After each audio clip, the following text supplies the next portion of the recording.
The fork clattered against my plate like a gunshot in the suffocating silence of our dining room. There she was, Lila, my husband's ex, sitting across from me, her red lipstick smeared just a touch from the wine she'd been sipping. Her eyes gleaming with that false innocence I'd come to despise in the blurry photos I'd stalked on social media. And beside her, my mother-in-law, Evelyn, beaming like she'd orchestrated a family reunion instead of an ambush. "Isn't this lovely?" Evelyn cooed, her voice dripping with saccharine delight. "It's been too long since we've all been together like this." Together. The word burned in my throat like bile. My husband, Mark, sat frozen next to me, his hand limp under the table where I'd squeezed it moments ago, seeking reassurance that never came. His face was a mask of pale shock, but I saw the flicker, the guilty hesitation in his eyes. He'd known. He'd fucking known she was coming, and he hadn't warned me. The air thickened with the scent of roasted lamb Evelyn had slaved over, now turning my stomach as betrayal coiled in my gut like a living thing, twisting tighter with every breath. I forced a smile, my lips stretching thin over gritted teeth. "Yes, Evelyn. Lovely." But inside, rage erupted like a volcano, hot and unrelenting. How dare she? This woman who'd raised the man I loved, who'd welcomed me into her home with open arms 5 years ago, now plotting to dismantle my marriage over a candlelit dinner. Lila leaned forward, her cleavage spilling just a bit too much from her low-cut blouse, and said, "Mark, you look great. The years have been kind." Her voice was velvet, laced with nostalgia that made my skin crawl. Mark cleared his throat, avoiding my gaze. "Thanks, Lila. You too." Simple words, but they landed like daggers. Humiliation washed over me in waves, my cheeks flushing hot as I imagined the neighbors peeking through curtains, whispering about the poor wife blindsided at her own table. Heartbreak followed, a sharp ache in my chest as memories flooded in. Our wedding day, Mark's vows whispered against my ear, promising forever. Now, forever felt like a joke, cracked open by his mother's meddling and his ex's predatory smile. That night, after Lila finally left, Evelyn hugging her like a long-lost daughter, I lay in bed staring at the ceiling fan's lazy spin, the shadows dancing like mocking ghosts. Mark snored softly beside me, oblivious or pretending to be. Resentment brewed, dark and bitter. Why hadn't he stopped this? Was there still a spark for Lila, the college sweetheart who'd dumped him for a richer man, only to circle back now that he was successful? My mind raced through scenarios, Evelyn whispering in his ear about how Lila was the one who got away, how I was too ambitious, too focused on my career as a graphic designer to give him the family she craved. Denial crept in first, a fragile shield. Maybe it was innocent. Evelyn was just lonely since her husband died, clinging to old memories. But no, the invitation had been deliberate. I'd overheard her on the phone weeks ago, laughing about surprises, but I'd brushed it off. Now it all clicked. The sidelong glances at family gatherings, the passive-aggressive comments about my cooking not being traditional enough. She wanted Lila back in the picture, wanted to erase me. By morning, fantasies took root. I pictured confronting Evelyn, screaming until her perfect facade shattered. Or better, exposing her schemes to the whole family, watching her squirm. But doubt nipped at the edges. Was I overreacting? Mark loved me, he'd chosen me. Yet, as I poured coffee, my hand trembled, spilling hot liquid over the counter. The burn on my skin mirrored the one inside. Obsession igniting, a flame I couldn't extinguish. Over the next days, the house felt haunted by that dinner. Every creak of the floorboards echoed Lila's laughter. The lingering perfume in the air was hers, not mine. I worked from home, my designs blurring on the screen as inner monologues consumed me. What if I invite Lila over myself? Pretend to befriend her, then slip something into her drink. Not poison, just enough to make her sick, to humiliate her. The thought thrilled and terrified me. Guilt followed, heavy as lead. I wasn't that person. I was the level-headed one, the fixer. But betrayal had cracked something fundamental, unleashing a cold resolve I'd never known. Mark noticed my distance. "Babe, about dinner. Ma means well." She's just stuck in the past. His voice was tentative, eyes pleading. I nodded, forcing calm. Sure. No big deal.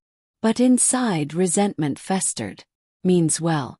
She'd invited the woman who'd broken his heart to sit at our table, eyeing him like prey. And he let it happen. I started digging subtly. A quick search on my phone revealed Lila's recent divorce. Her social media posts cryptic with heartbreak emojis. Evelyn's calls to Mark increased. Innocent check-ins, she claimed. But I overheard one. Lila's going through a tough time. Maybe you could grab coffee for old time's sake. Mark mumbled a non-committal response, but didn't shut it down. Heartbreak deepened to fury. How long had this been brewing? Planning began in quiet moments. I journaled in code, disguised as work notes. Gather evidence. Emails. Texts. Fear whispered warnings. What if Mark found out? What if revenge backfired, costing me everything? Moral conflict tore at me. Revenge wasn't justice. It was poison. But so was this betrayal, seeping into my marriage like rot. The turning point came at Evelyn's birthday lunch a week later. We gathered at her Victorian home, the air thick with lavender from her garden.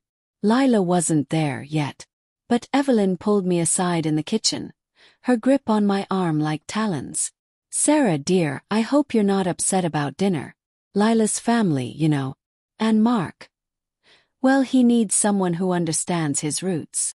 Her smile was pitying, laced with triumph. Humiliation surged, but I swallowed it. Of course not. Back at the table, I watched her fawn over Mark, ignoring me. Obsession hardened into resolve. That night, alone in the bathroom, I stared at my reflection. Eyes shadowed, jaw set. They want to play games. Play. Subtle hints emerged. I accidentally left my phone open to Lila's profile, watching Mark's reaction. A lingering glance, quickly averted. Doubt gnawed. Was he innocent or complicit? I tested waters with dialogue over dinner. Your mom really likes Lila, huh? I said casually, fork spearing a potato. He shifted. Yeah, old habits. But you're my wife, Sarah.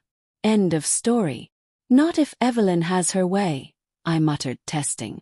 He laughed it off. She's harmless. Harmless. The word fueled my fire. I began strategic moves. Befriending Lila on social media, liking her posts with feigned warmth. She responded eagerly, messages flowing. Compliments on my designs, subtle digs at her ex-manipulation revealed. She was lonely, vulnerable. Perfect. Inner conflict peaked during a sleepless night. What am I becoming? Guilt clawed, but resentment won.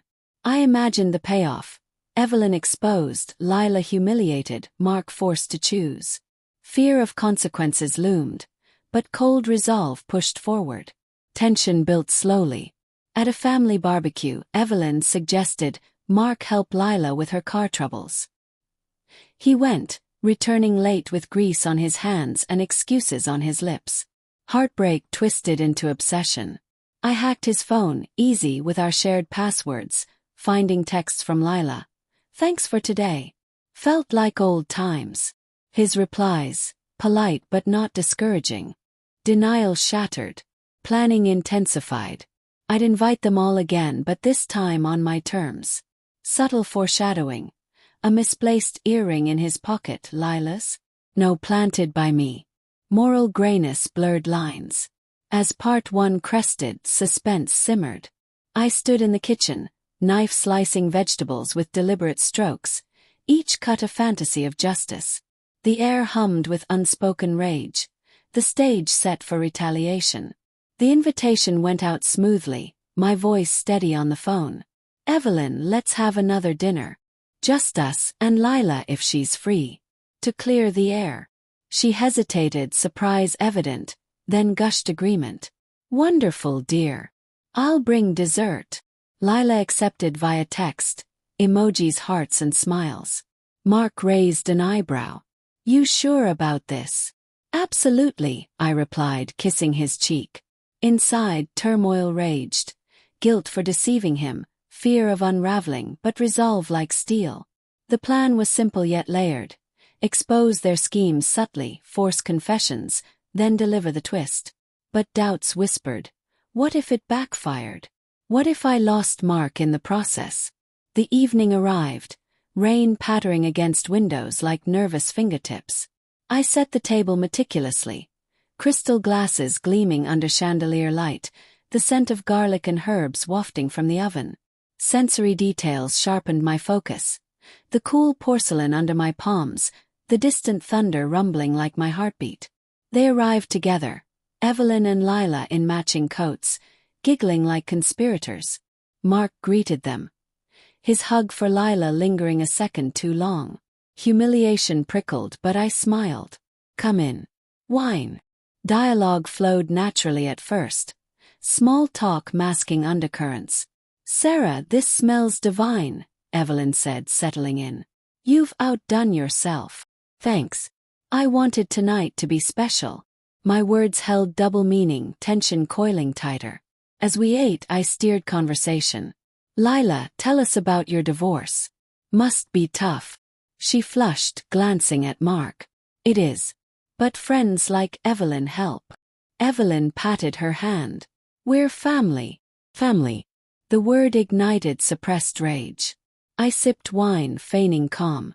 Inner thoughts raced. Now. Push now. Evelyn, you've been so supportive of Lila.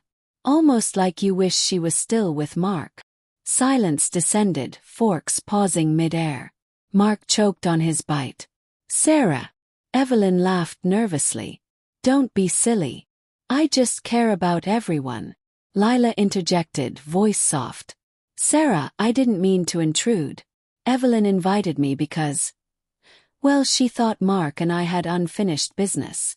There was admission raw and hanging. Mark's face drained of color. Lila, that's not. But Evelyn cut in, defensive. Mark deserves happiness. Lila knows him better than anyone. Betrayal crystallized, heartbreak surging.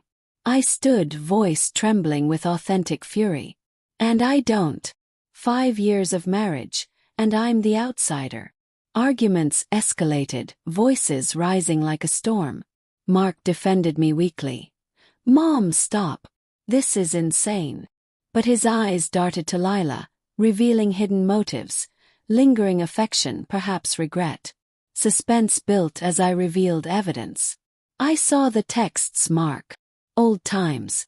And Evelyn's calls pushing you together. I pulled out printed screenshots. Moral grayness be damned. Gasps echoed. Evelyn blustered. You're spying. That's twisted. No, I shot back, cold resolve shining. Twisted is undermining my marriage. Lila teared up. I thought. Maybe there was a chance. I'm sorry. Obsession peaked. I wanted them to suffer. But guilt flickered. Lila's vulnerability. Evelyn's loneliness from widowhood. Characters deepened. Evelyn's motivation stemmed from fear of losing her son to my modern ways. Lila's from desperation post-divorce. Mark's from passive conflict avoidance. Pacing slowed for calculation. Let's talk honestly, I said, sitting. Confessions poured. Evelyn admitted plotting, hoping to fix what she saw as a mistake. Mark confessed occasional doubts, sparked by her nagging. Heartbreak nearly broke me, but revenge morphed. Not destruction but exposure. The twist brewed. As tension crested, thunder crashed outside. I excused myself to the kitchen, palms sweating. Hidden motive. I'd recorded everything on a hidden app. But fear gripped, release it online. Ruin them. Back at the table, dramatic payoff loomed. I forgive you, I lied, watching relief wash over them. Then the shock. But Mark, choose. Now, he stammered. Sarah, I love you. Evelyn interrupted. Don't be rash. No, I said. And Evelyn, if you ever interfere again. I trailed off, implication heavy. The real twist struck unexpectedly. Mark stood, anger flaring. Not at me but them. Lila. This ends now. He turned to me, guilt raw. I'm sorry. I should have stopped it sooner. Poetic justice. Evelyn left in tears, Lila slinking away. But consequences hit. Mark and I argued late, resentment lingering. My revenge. Posting anonymized screenshots on a forum. Watching viral backlash humble Evelyn. Yet psychological impact. Obsession faded to emptiness. Guilt consumed had I gone too far. Moral conflict resolved in gray. Justified but costly. In the quiet aftermath, rain easing, I wondered if betrayal's scars ever healed. The story closed on unexpected consequence. Mark and I stronger, but trust fragile, a reminder that revenge, while sweet, leaves bitterness behind.